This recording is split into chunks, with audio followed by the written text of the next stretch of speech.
결국은 집에서 이제 그 세방을 얻었는데 그때 50전씩 한 달에 50전씩 주고 참 낙산 후에 이제 문간방 세방을 하라 얻었는데 50전씩 이제 주고 한 달에 50전씩 주고 이제 세방을 얻었는데 밥은 저녁에 그 방에다가 불을 떼야지 하니까 건행을 해야지 하니까 저녁 한 번만 밥을 해 먹고 저녁에 이렇게 그 다음날 저녁에 그 다음날 아침 먹을 밥을 이렇게 해놔가지고 아침엔 찬밥을 먹고 저녁만 한 번 더운 밥 먹고 방에다 불을 떼야지 하니까 그러니까 그때 나무 조그만 장작 한 단이 10전인가 했습니다. 그러니까 아침 저녁 밥을 하면은 20전이 되니까 10전만 들여서 저녁 한 번만 하면 그냥 한 달에 300원이 남는 거죠. 하여튼 그렇게 우리는 저축을 했고 그 당시는 전차가 있었습니다. 버스도 있긴 했습니다. 그러나 전차가 오전인데 전차를 타고 댕겨 본 일이 없습니다. 오전을 아끼기 위해서. 그냥 이제 신발이 이제 다니까 신발에다는 이렇게 타야 가죽으로다 이렇게 신발을 이렇게 대서 신고 이렇게 하니까 그건 뭐 굉장히 오래 신고 이랬죠. 어쨌든 물론 지금도 제가 담배를 안 피우는데 지금은 돈이 없어 안 피우는 게 아니고 그때는 돈이 아까워서 담배를 안 폈습니다. 배도 안 부는데 그 연기 뻑뻑 피워서 돈을 쓸 필요가 없습니다. 네. 그러니까 그때 담배를 안 피우고 지금은 뭐 건강에 나쁘다 그래서 안 피웁니다. 물론 그 당시에는 다방이라는 게 있었는데 그건 참 귀족이나 댕기는 데죠. 그런 거 물론 뭐 노동자든 댕길 생각도 안 하는 거죠. 난 지금도 우리 현대 조선이나 이런 데 일대에 우리는 모든 이런 사람들이 많이 있습니다. 난 그분들한테 늘 얘기를 합니다. 집을 살 때까지는 왜 텔레비를 사는 거냐. 그래 그 세방에 왜 그건 이사할 적에 무거운데 집만 가지고 다녔냐. 라디오 하나만 사도 세상 돌아가는 거 다 알고 사실 깊은 얘기는 라디오에서도 들을 게 많다. 그리고 왜 다방에 앉아서 배도 안 부는데 훌쩍훌쩍 잘 마시고 돈을 버리느냐. 그 다방에 갈 때 배가 고프면 우동을 한 그릇 사 먹지. 정말 그렇게 권하는 겁니다. 확실히 그래가지고 우리는 조그만 전세를 얻고 그 전세가 또 좀 큰 전세를 얻고 또 큰 전세를 얻고 하여튼 서울 주변에 그 모든 데 이제 싼 전세를 꾸댕이다 돈을 만들어서 첫 번에 집을 하나 샀는데 서대문 형무소 맞은편에 현저동이라는 게 있습니다. 거기 지금 그 산꼭대기 집들은 다 요즘에 헐어버리고 없대. 거기서 초가집을 하나 샀죠. 뭐 어떠면 하늘에서 내려오면 처제집이 될런지 모릅니다. 제일 높은 데 있었으니까요. 사실은 나는 서울에 와서 쌀가게에서 쌀 배달을 하면서 무엇을 하려고 그러니 법률 공부를 해서 변호사가 되려고 했댔습니다. 그거는 왜? 그 당시는 이광수 씨가 그 쓴 흑이란 소설에 동할배 장편을 할 때 거기 침독해가지고 허숭이처럼 돼가지고 무식한 사람을 도와준다는 생각으로 변호사가 되려고 법정통신이라는 그 이제 잡지를 사다 보면서 법률을 공부했습니다. 우리가 낸 계획서, 현대가 낸 계획서를 보면은 배를 만들어서 한국 사람들한테 팔아가지고 자기 은행돈을 갖겠다고 한 게 아니고 당신 나라 선주들은 그 배 살 돈이 하나도 없어서 세계 시장에 팔아서 세계 선주들부터 낸 이익을 자기한테 갖겠다 그랬는데 외국 사람이 어떻게 한국에서 그런 배를 만들어 보지도 않고 현대가 처음 만들어 본 사람한테다 배를 주문할 수 있겠네. 배를 한국에다 주문할 수 한 번도 안 만들어 본 현대에다 주문할 사람이 있다는 증명을 가져오라. 증명을 가져오면은 차관은 승인해 주겠다. 아주 어렵게 됐죠. 입장을 바꿔서 그 사람이 되게 똑똑한 사람이죠. 맞아. 앞뒤가 사리가 꼭 맞는 얘기를 합니다. 오나시스 천암 레바노스한테 얘기를 했습니다. 사실 참 지금 생각해도 한숨은 얘기죠. 우리가 뭐 조선소가 있으면서 배를 팔겠다는 게 아니고 그 5만 번지 지도 그다음에는 그 조선소 지켰던 백사장 사진 그걸 들고 가서 당신이 배를 사주면은 아주 얘기가 국어기죠. 배를 사주면은 사줬다는 증명을 가지고 영국 정부의 승인을 받아서 영국 정부에서 차관을 얻어서 기계를 뭐 사드리고 그래서 여기다 조선소를 지어서 4배를 만들어줄 테니까 사라 이런 얘기죠. 근데 어떤 사람은 우리를 보고 엉터리를 하면 우리보다 더 형편없는데 그래도 그 사람이 턱 걸려들었습니다. 그래서 26만 돈짜리 탱카 2척을 그 사람이 3,700만 불씩 약 7천만 불에 계약을 해서 그때 우리도 다 현금으로다 계약금을 한 13억 탁 받아가지고 외환에다 탁 송금을 하고 계약서하고 그걸 들고서 영국 정부에 들이댔습니다. 영국 정부 옴짝 못하고 차관 승인해줬죠. 우리가 생활해 나가는데 모든 분야에 있어서 다 어려운 게 있지 쉬운 것만 있는 것은 아니에요. 그 어려운 것은 우리가 다 극복할 수 있다. 나는 이렇게 생각합니다. 우리가 기업을 할 적에 많은 사람들이 그 수많은 기업을 어떻게 어려운 걸 해나가냐 이렇게 생각하는데 나는 기업에는 어려움이 없다 이렇게 생각합니다. 우리 생활에도 어려움이 없다 나는 이렇게 생각을 하고 사는 사람입니다. 만약에 인간의 생활에 어려움이 있다면 그는 전쟁밖에 없다 이렇게 생각합니다. 나는 실전을 치른 군인은 아니지만은 우리가 모든 세계 줄거리를 이루는 모든 과거 사람들 우리는 서양의 역사를 줄거리를 이루는 나폴레옹이 구라파를 모든 것 지배할 적에 그리고 우리는 이 중국의 삼국시대 삼국지에 나오는 모든 사람들을 볼 적에 또 우리가 6.25 전쟁 때 우리가 밀고 하면서 거기에 모든 사령관들이 쓴 글을 볼 적에 가장 어려운 것은 전쟁이지 전쟁 이외에는 어려운 게 하나도 없다. 나는 이렇게 생각을 하면서 살고 있습니다. 왜 전쟁이 어려우냐?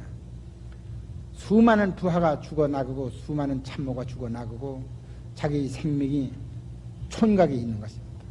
우리 기업이 무슨 그런 게 있습니까? 우리하고 같이 일하는 사람들이 아무리 열심히 일하고 해외에 뛰고 밤을 새워 일한다 해도 죽어나가는 일은 없습니다. 우리는 오늘 풀지 못한 일을 내일 다시 생각해서 풀 수 있고 오늘 진 일을 내일 다시 우리 안전한 생명을 가지고 이길 수 있는 구상을 할 수가 있습니다.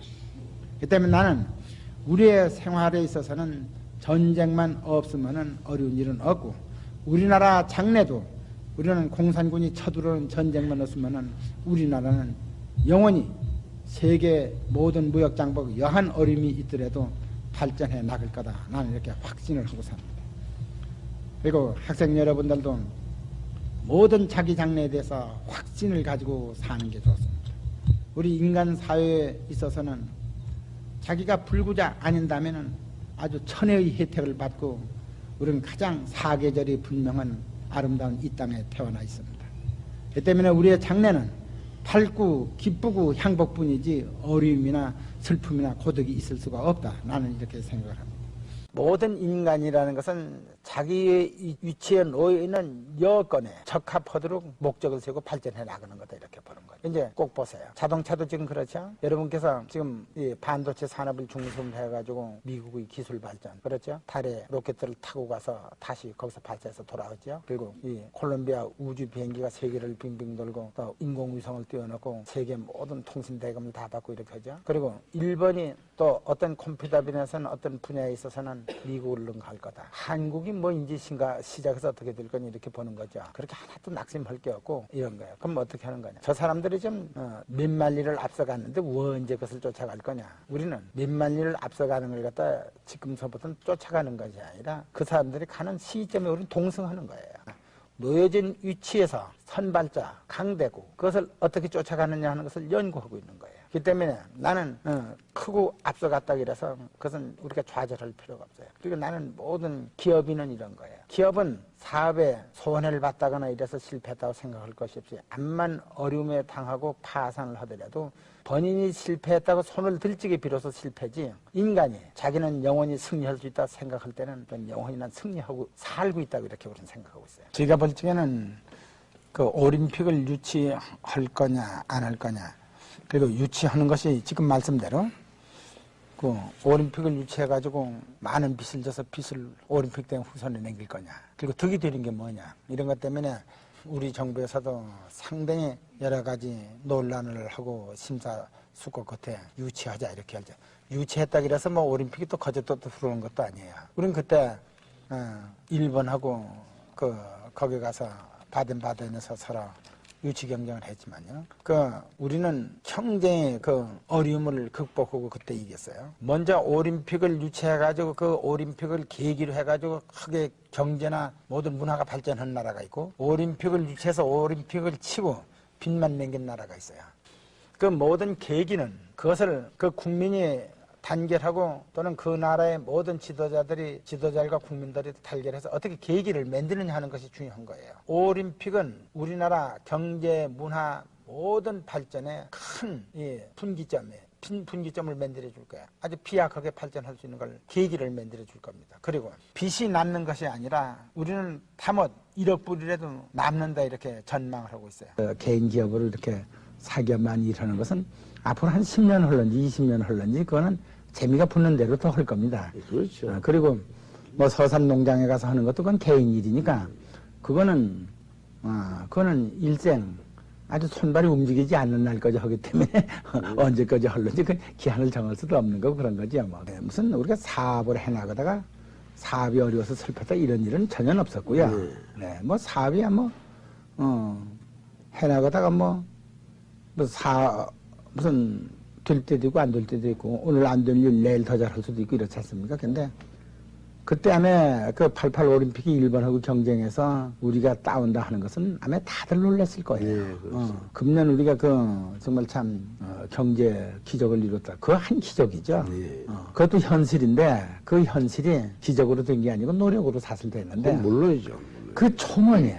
한 덩어리가 돼서 그 기간도 길지 않죠. 열흘 동안. 그래서 난 그때 참 큰 교육을 받고 왔는데, 우리 민족이 한 덩어리가 되면 그야말로 우리 민족이 목적하는 건 뭐든지 이룰 거다. 아주, 이런 그 정말 참 교훈을 재확인했어요, 제가. 우리 생활에서 가장 중요한 것은 직장이라고 봅니다. 그리고 우리 인간이 향상하는 데는 물론 이 교육의 기관에서도 향상될 수 있지만은 우리는 항상 그 인간이라는 것은 생활 속에서 향상되고 있다. 그 직장이라고 하는 것은 봉급도 중요하지만 그 직장으로 더불어서 모든 그 인간은 인류는 발전하고 있다 이렇게 보지 않습니까? 그렇기 때문에 이 사회의 안정이 직장의 안정이 정치의 안정하고 직결된다 이렇게 봐야죠. 어느 직장이든지 참 사람이 중요하고 그 직장의 모든 사람들이 난 그렇습니다. 네 사람은 모여도 이런 직장뿐 아니라 우리가 모여서 그 노는 장소에서도 자기가 그 자리에 있음으로써 그 장소가 뜻이 있고 그 노는 장소도 뜻이 있고 또는 무슨 일을 해도 이런 장소가 뜻이 있고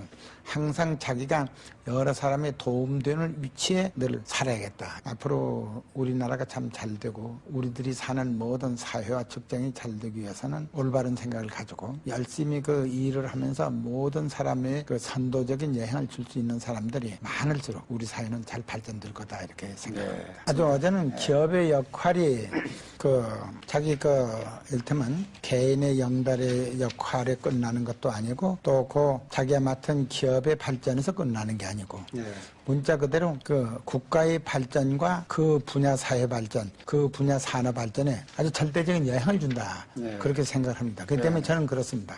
그 모든 젊은 사람들에게 저는 늘 바라고 얘기하는 것은 당신네들이 아주 인류 기업의 인류 경영인이 되고 싶으면은 먼저 애국심을 정립하라고 합니다.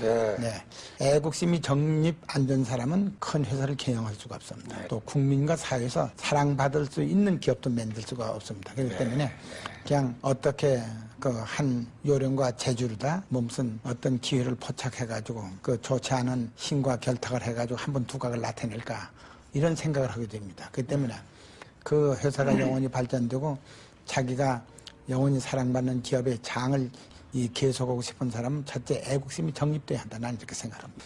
우리나라 국민이야말로 그 첨단 산업을 해서 성공할 수 있는 국민이다 이렇게 봅니다. 현재 뭐 반도체 산업이니 기타 여러 가지 그 첨단 산업을 개발하고 있습니다만은 그 반도체 산업도 지금 현재는 개발 기준으로 보면 아직 훨씬 그 개발 기술이 뒤떨어져 있지만은 생산 기준으로 보면은 아마 한국이 지금 현재 일본을 내놓고는 미국이나 구라파 수준도 했다 이렇게 봐도 됩니다. 그러니까 이제 우리 정부와 모든 기업이 힘을 써가지고 개발 기술만 발전시키면은 완전히 세계 이 가장 상위층의 개발에서부터 생산까지 간다고 봅니다. 나는 그렇게 봅니다. 이 기능 올림픽 8連覇를 보더라도 그렇고 우리 젊은 층들의 그 공부에 대한 이 향학열을 보더라도 그렇고 또 부모가 자녀를 공부시킨 그 열정을 보더라도 그렇고 또 우리는 5천년 민화민족이기 때문에 이 세상에 태어나면은 배우기 전부터는 자기 앞가림을 할 수 있는 총명성을 가지고 있습니다. 그렇기 때문에 나는 이 모든 우리 기업의 지도자에서부터 정치, 경제, 사회 지도층이 더 분발만 하면은 우리나라는 2000년 돼야 정말 참 아시아의 촛불이 될 거다 난 이렇게 생각합니다. 우리 모든 국민들이 정직하고 좀 더 성실하게 우리가 다른 사람들한테 폐가 안 되고 다른 사람들을 돕는 마음으로 우리가 서로 자기 그 앞날을 개척해 나가려고 노력을 한다면은 이 나라는 기필코 온 세계가 부러워하는 나라로 번영시킬 걸로 난 봅니다. 그래서 우리 다 같이 우리가 항상 이 자성해 가면서 또 미래를 향해서 아주 긍지를 가지고 일해줬으면 이렇게 생각합니다.